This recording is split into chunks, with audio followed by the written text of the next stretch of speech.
Bonjour à tous. Alors aujourd'hui on va parler des biceps. Comment avoir des biceps énormes? C'est vrai, quand on parle à quelqu'un et qu'on lui dit à un garçon, on lui dit ah, t'as des gros bras, qu'est-ce qu'il fait? Il fait ça. Et ouais, on parle du biceps. Et pourtant le biceps c'est qu'un tiers du bras. Les deux tiers c'est le triceps. Donc si vous voulez avoir des bras énormes, il faut surtout vous consacrer au triceps. Mais aujourd'hui je vais vous faire voir comment avoir des biceps énormes, globuleux, avec ce qu'on appelle la durite. Donc mes amis, nous allons voir 3 exercices. Le curl classique, d'accord. Ensuite, l'hammer curl, ça veut dire la prise marteau. Et ensuite, on va voir le crossbody hammer curl, très peu connaissent. Alors là, je me suis dit, allez, il fait pas si mauvais. On peut s'entraîner en extérieur. Vous savez que moi, de ma méthode Evo 90, c'est on s'entraîne à la maison, dans le jardin, à l'extérieur, dans le camping, partout. L'intérêt, c'est que votre corps est un gymnase. Vous devez pouvoir vous entraîner partout avec 2 petits haltères. Alors, avant toute chose, ok, c'est bien d'avoir des gros biceps. Mais pour avoir des gros biceps, il faut durer, donc faut pas se blesser. Et ensuite, pour avoir des gros biceps, faut les travailler sur plusieurs angles. C'est ça le jeu. Le jeu de la musculation, c'est en fait connaître un plein d'outils, un tas d'outils pour optimiser. Alors, ce qu'il faut savoir avant de travailler, c'est quand j'ai constitué Evo 90, mon idée c'est de ne pas pouvoir vous mettre en difficulté et surtout que vous ne vous blessiez pas. Est-ce que vous avez entendu parler du valgus? Alors le classique, c'est qu'il y a des gens, quand ils ramènent les mains comme ceci, elles sont dans l'axe des épaules, vous voyez? Donc c'est que je n'ai pas de valgus. Il y a des gens qui ont un léger valgus, ça veut dire que les mains vont légèrement vers l'extérieur, c'est une déviance. Et il y a des gens qui ont un valgus prononcé, ça veut dire les mains vers l'extérieur. Si vous faites des curls avec une barre classique, vous allez avoir des problèmes tendineux au niveau du poignet, au niveau des coudes. C'est pour ça que je ne travaille qu'avec haltère, parce que en fait je suis le mouvement, l'haltère suit mon mouvement. Quand vous avez une barre, vous êtes obligé d'être en phase avec la barre, ce qui fait qu'au niveau physiologique, biomécanique, c'est pas bon mes amis. Donc il faut pouvoir être libre, car votre corps doit bouger librement. Alors voilà pourquoi je travaille avec haltère. Ça vous protège et ça vous empêchera pas, au contraire, d'avoir des gros biceps. Alors on va attaquer. Maintenant on va passer à la pratique. Si vous êtes du genre pressé, je vous invite tout de suite à aller voir le lien qui est dans la description sous la vidéo. Vous aurez accès à une conférence où je vous expliquerai tout en détail. Vous allez voir, ça dure très longtemps et vous allez comprendre que tout est minutieusement contrôlé, qu'il y a vraiment de la réflexion, qu'il y a de l'empirisme, qu'il y a de la théorie. Et je me suis vraiment confronté à ce qu'il y a de plus performant actuellement pour chacun des groupes musculaires. Ok? Alors mes amis, on attaque pour le curl classique. Alors, vous prenez les haltères comme ceci, vous écartez les jambes, vous vous ancrez bien dans le sol, vous fléchissez légèrement les jambes pour limiter la contrainte lombaire. On n'est pas là pour se blesser. Ensuite, ce qu'il va falloir vous dire, c'est qu'il faut complètement localiser pour les biceps. Donc on ne dandine pas, on se gaine bien, on contracte les abdos et surtout on ne bouge pas les coudes, sinon vous perdez complètement la localisation. Vous mettez comme ceci les paumes de main vers les cuisses, ok? Ensuite vous montez comme ceci et en haut vous faites une légère rotation pour travailler le pic du biceps, ce qui fera un gros biceps, et on descend. Donc pour l'instant je fais voir juste le mouvement. Je tourne, je bloque un peu. Les coudes ne bougent pas.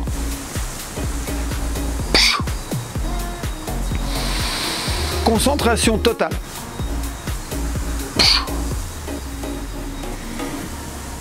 Important, ne tendez pas complètement les bras et ne relâchez pas le biceps, vous risquez des problèmes tendineux, des déchirures.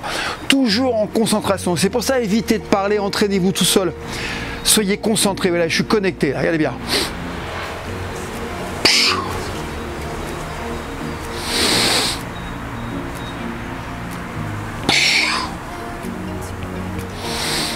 Voilà.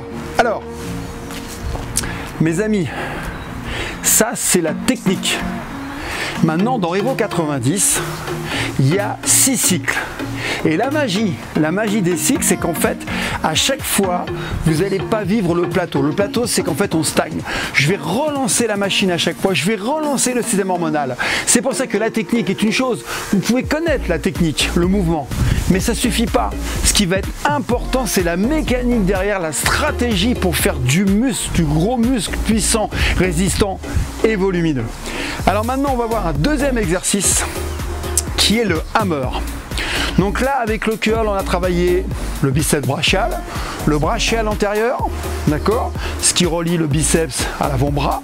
Ok, et ensuite, on travaille un peu moins le long supinateur, ça veut dire le plus gros muscle de l'avant-bras, ce qui fait les gros avant-bras, ce que vous voyez là.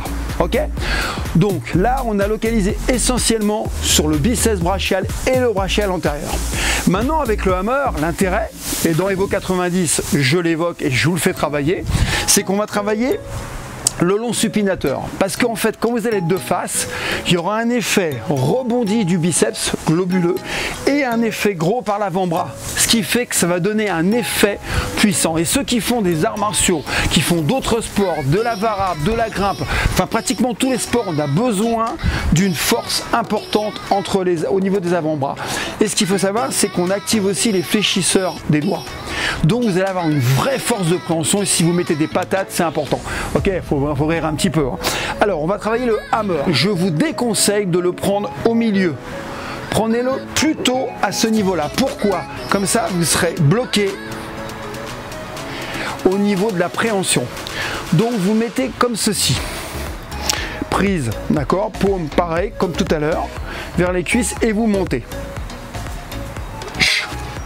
Et là, vous voyez bien que ça active le long supinateur. Le biceps brachial travaille aussi.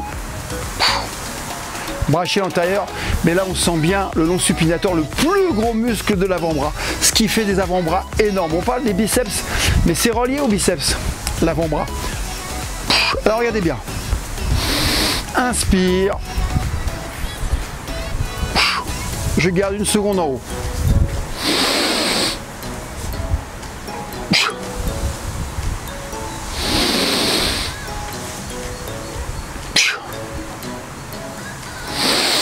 Alors, quand vous posez l'haltère, vous fléchissez les jambes, c'est pas parce que là il n'y a pas des poids trop lourds, c'est pas parce que le poids n'est pas lourd qu'il faut pas fléchir les jambes. Attention aux troubles musculo-squelettiques, ne vous abîmez pas. C'est souvent bête, il y en a qui passent aspirateur, ils se bloquent le dos, posent un haltère, ils se bloquent le dos. Soyez toujours connecté avec votre corps. Concentration totale, c'est la guerre pendant 40 minutes ou 30 minutes. Alors maintenant, il est très peu connu, c'est le cross body hammer curl. Ah, ça fait impressionnant, c'est exotique, c'est très simple, c'est en fait un hammer croisé. Particularité, vous allez moins solliciter le long supinateur, beaucoup plus le brachial antérieur et le biceps brachial. Maintenant, la magie de ce mouvement, c'est que vous allez épaissir le biceps, parce que c'est bien d'avoir un gros bras de côté. Mais de face, il est intéressant aussi de l'épaissir. Quand les gens font de la barre fixe, ils recherchent la largeur du dos. Et quand on fait du rowing, on travaille l'épaisseur. Mes amis, c'est la même chose. Pourquoi toujours vouloir un biceps énorme de côté et de face? Imaginez un biceps fin comme ça, c'est pas possible, mes amis. Et en plus, en termes, encore une fois, de puissance, il faut travailler sur tous les angles pour un vrai équilibre, une vraie puissance. Encore une fois, on travaille de manière holistique. On ne se spécialise pas. On rend un corps puissant. Alors, le hammer, ce type de hammer, cross body, d'accord, hammer curl, c'est un croisement. Particularité, vous ne commencez pas avec les paumes vers les cuisses, mais vous commencez déjà dans cette position. Et particularité aussi, vous allez devoir travailler une haltère par une haltère. Alors regardez bien. On ne bouge pas le coude. Localisation parfaite.